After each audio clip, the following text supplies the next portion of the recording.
नहमदुहु व नुसल्ली अला रसूलिहिल करीम अम्मा बअदु फ़अऊज़ु बिल्लाहि मिनश शैतानिर रजीम बिस्मिल्लाहिर रहमानिर रहीम वला तहिनु वला तहज़नु व अंतुमुल अ'लाउना इन कुंतुम मुमिनीन सदाकाल्लाहुल मौलानाल आज़ीम। এই চট্টগ্রামের সাথে আমার একটি আত্মার সম্পর্ক রয়েছে। বলবেন আপনি কি চট্টগ্রামের সন্তান? আমি চট্টগ্রামের সন্তান না হলেও আমি চট্টগ্রামের আধ্যাত্মিক সন্তান। আমি লেখাপড়া করেছি মেখলে হাটাজারিতে আল্লামা মাহমুদ শফি সাহেবের ছাত্র হিসাবে এবং তার শাগিরদ হিসাবে আমি চট্টগ্রামকে আমি আমার নিজের মাতৃভূমির থেকেও বেশি ভালোবাসি। আরও কারণ এই চট্টগ্রাম এর ঐতিহাসিক অনেক ঘটনা রয়েছে।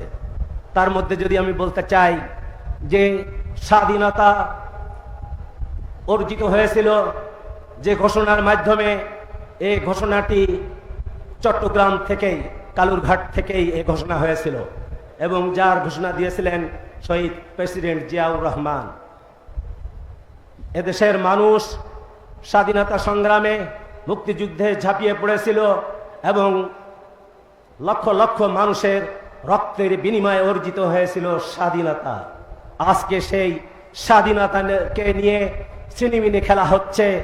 এদেশের মানুষ যেমন স্বাধীনতা অর্জনের জন্য রক্ত দিয়েছিল, জীবন দিয়েছিল, স্বাধীনতা রক্ষার জন্য তদ্রূপ জীবন দিবে, রক্ত দিবে, কিন্তু স্বাধীনতা নিয়ে, আমাদের স্বাধীনতা নিয়ে ছিনিমিনি খেলতে দেওয়া হবে না।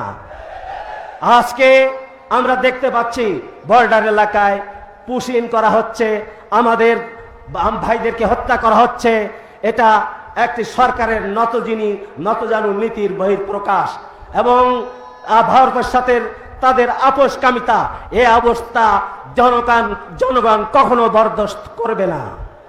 দ্বিতীয় বিষয়টি হচ্ছে ইসলামের যে সারা দেশে যে ইসলাম প্রতিষ্ঠিত হয়েছে, যে পরিস্থিতি আসছে, এটা চট্টগ্রাম থেকে এর সূচনা হয়েছিল।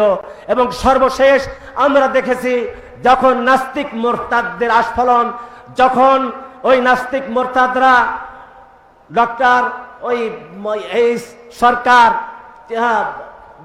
যখন আল্লামা সাঈদী সাহেবের মৃত্যুদণ্ড চেয়েছিল, কাদের মোল্লার মৃত্যুদণ্ড চেয়েছিল, নবী আলাইহিস সালাতু ওয়াস সালাম সহ ইসলামের বিরুদ্ধে কুরটনা শুরু করেছিল, তখন সত্য কথা বলতে লজ্জা নাই।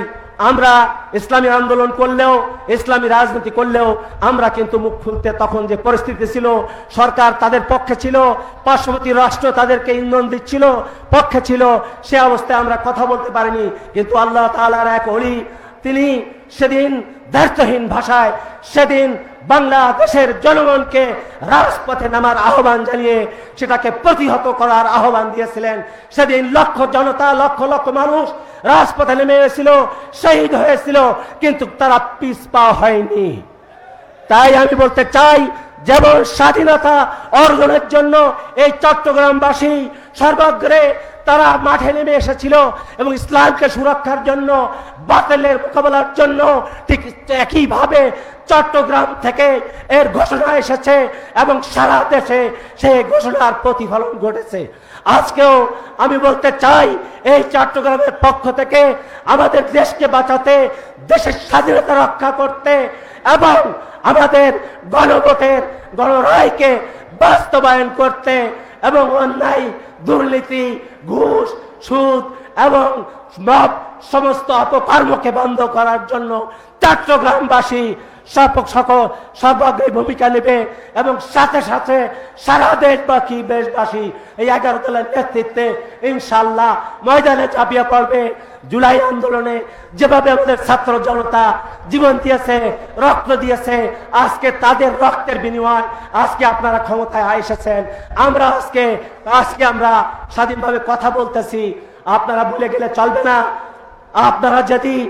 আপনারা ফ্যাসিস্ট কায়দায় আপনারা যেতে চান এবং জুলাই সনদকে যদি আপনারা বাস্তবায়ন করতে অস্বীকৃতি জানান, গণভোটের রায়কে অস্বীকৃতি জানান, তাহলে এদেশের মানুষ 70% জনগণ যে ভোট দিয়েছে তাদেরকে সাথে নিয়ে আপনাদেরকে রুখে দেওয়া হবে এবং আপনাদেরকে ক্ষমতাচ্যুত করতে সময় লাগবে না। হাসিনার মতন শক্তিশালী সরকার আপনার আর না।